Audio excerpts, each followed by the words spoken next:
So this is Kylie. Hi, this is Kylie. It's your aunt. So, it's been a month since nag-upload ako ng video kasi daming ginap ng pagiging college student. At di ko magawang nag-video kasi syempre mas gugustuhin ko na lang tumunga nga tapos yung ginagawa or di kayo magpahinga kaysa mag-vlog. Pero matagal ko na rin iniisip mag-vlog ulit. Let's try to be consistent kasi dito ko rin kasi nakikita yung sarili ko na tinutuloy pa rin yung mga bagay na gusto kong gawin. Really? Naiintindihan niyo po ba ako dahil sa tugtog? So na siya ipatugtog kasi feeling ko yung age ko is yung nasa same age ng era ng kantang to. Or yung ano nila. Basta itong era ng BTS na youth is never coming back na era ganun.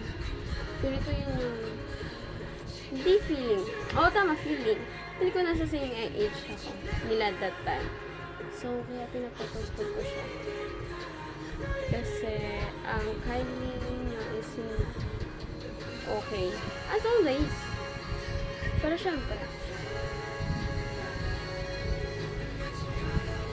hindi pa rin naiiwasan na magkaroon ng ups and down, ups and down.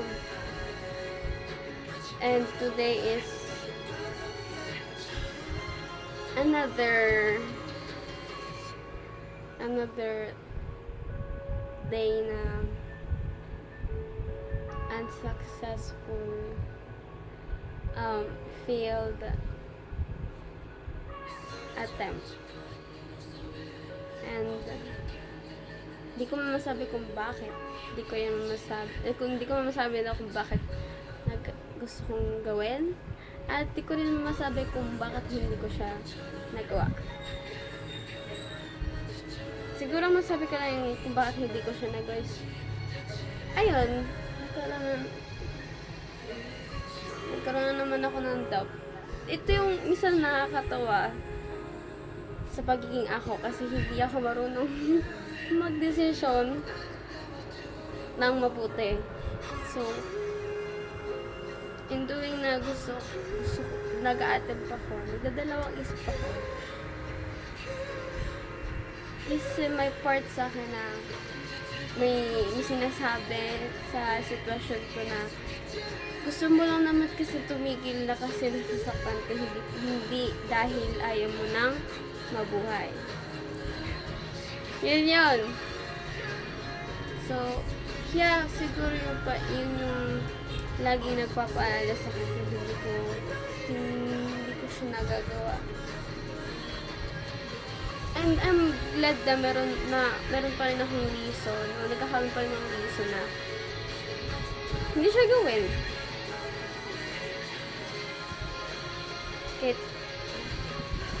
Kahit napunta na ako sa point na, sinisisi ko na yung buong mundo, sinisisi ko na kayong lahat. Pinagawa ko pa rin, magkaroon ng reason na hindi siya gawin. So yun lang, and update din na meron na kami TV. As you can see, may ginagamit ako remote. At nagpapatagdag ako sa TV kasi para akong manda din ang palabas habang gumagawa ng magagawin sa school. Kasi kahit December guys, kahit magpapasko na, may ginagawa pa rin kami. Ako. Kasi guys, by the way, nag-birthday ako. Nagkaroon ng election sa section namin. At isa ako sa mga naging officer. Pagka-birthday ko, yung niregalo nila sa akin, yung pagiging officer. First time ko nga lang eh. Na-nominate na ako dati. Pero hindi yung mga officer like president, secretary, like gano'n. Hindi. News talaga. News siya. Pero this time, hindi man siya secretary or president, SOC Ben handler. Kaya, tuwing mag-groupings kami, like, mga video-video, ganyan. Ako yung, sa akin inaasa, hindi naman ako magreklamo. Since, alam naman nilang meron silang maasahan na mag-edit. Diba ng script. Ano lang, tawag doon, natatakot ako magkaroon ng responsibility sometimes. Kasi kapit ma-disappoint ko sila na hindi ko mabigay yung ina-expect nila. O like, ma-mess up yung isang bagay kasi akala ko marunong ako sa ganyan. Yun, doon ako takot. Kaya takot ako magkaroon ng responsibilities. Pero as long as nakikita ko silang may trust na ibigay sa kanyang trabaho na to, alam kong I'm doing a great job. Kahit up until now, nagdodoubt pa na ako sa sarili ko. Hindi mawawala yun. Hindi mawawala yun. Yung mga times pa rin talagang gano'n. So, yeah. Kahit pagpapas ko na ginagawa ko sa January ang pasahan ng 2 video. So, kailangan ko na siya matapos bago mag-January pero wala akong iisipin. Kasi ang iisipin ko lang today is mag-practice ng non-locomotor at locomotor para sa fit subject namin kay Sir Ray? Basta ganon. Practical kasi namin bukas. Pwede ba sa Wednesday na lang? Kasi ngayon Monday, event ng SEMS. Kakawi ko lang. Tapos, dapat wala kami schedule bukas. Pero, doon kasi niya binigay yung araw, yung pinili niyang araw na gawin yung practical namin. Which is sinadjust din naman talaga namin yun na gawin yung practical sa mga araw na wala kaming ginagawa. O wala kaming schedule. So, kami nagreklamo kami kasi parang sayang siya sayang siya sa pamasahe. Tapos, isang subject na pupunta namin, indang ito yung ano yung pangit kapag alayo ng school mo. Kasi, syempre, tatamarin ka. Kasi mga times talaga na isang subject na talaga ipapasukan mo. Kasi, ang layo pa ng babiyahin mo, mahal pa ng pamasahe. Kung sabihin, 50 pesos, kasya na daw allowance pang isang linggo. Kasi sabi nyo, hanggang bayan pa nga lang, ata ako nun eh. If ever man makarating man ako sa indang, paano ako uuwi? Diba? So, yun yung isip ko. So, since kapag sumagot yung teacher namin isa na subject namin sa Wednesday na wala daw pasok, doon na lang tatry namin kausapin si sir na sa Wednesday na lang gawin yung practical namin. Paano may time pa kami mag-practice, guys? Kasi kilala ko yung mga classmate ko. Saka kilala ko yung sarili ko na hindi talaga kami magpa-practice ngayong araw na to. Okay? Mga problema na kami bukas na lang. Hindi man ngayon. Bukas na. Ganun gagawin namin. Maybe sa iba, hindi. Pero feeling ko karamihan sa amin. At, isa na kami. Yan na procrastinate. Basta, ganun ako tamarin. Yan. Pinabukasan pa ng limahin. Ganun ako pahinga yan. Everyday is nakakapagod. Pero takot ako tumanda. Kahit 19 na ako. Isipin niyo yun? 19 na ako.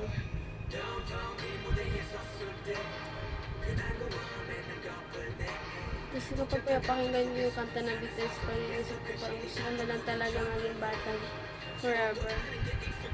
Kaya kong tumanda. Kahit sinasabi ko na yung gusto ko gawin yung mga bagay na ginagawa na matatanda, pumunta yung ibang bansa, magtrabaho, like hanapin yung sarili. Ayoko. Kasi wala na excitement doon kapag alam mo talagang may gagawin ka. Gusto ko, feeling ko kasi yung buhay ko is hindi siya fit for things na planado. Kahit talagang makakatulong sa buhay ko. Pero parang feeling ko hindi siya. Parang lumaki talaga ako sa mga bagay na hindi talaga planado. Like, pupunta sa isang lugar at hindi mo planado. Kunyari, ngayon, what if pumunta na ako bigla sa may dagat, diba? Magpahinga doon, diba? Ganun. Ganun yung iniisip ko. So, yeah. Ayokong kumanda.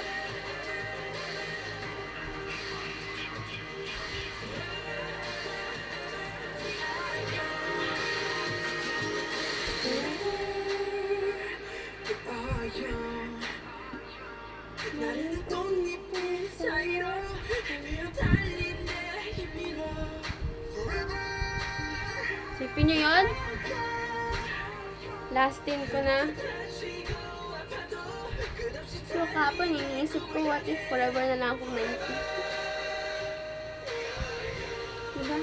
Ang saya nun. Munti ka na ngayon.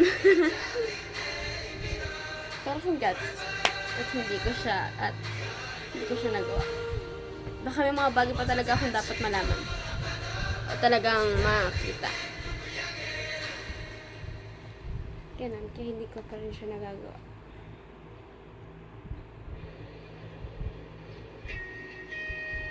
Naman na pag narinig ko yung kantang yan.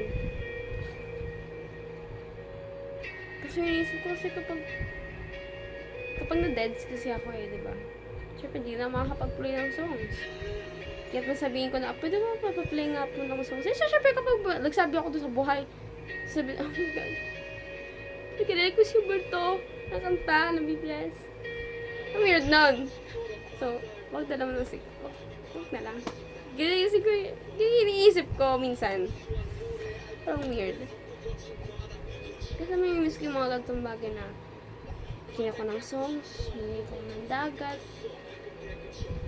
Ano pa? May makakausap ako, may experience ko na magkamali, may experience ko na matuto. Pagpatay-relax ako. Siguro, isang bagay na lang siguro yung mararamdaman ko. Pero hindi ko alam kung ano yan. Malay ko kung ano yan. Hindi pa natin malalaman. Siguro pag talagang time pa na talaga. Pag hindi ko na talaga pangalan na gano'n. Ganun. Yun lang. Hindi ko pa talaga iba, hindi ko tumapos Kasi hindi ko to i-edit. So yun lang. Again, this is Kylie. Bye!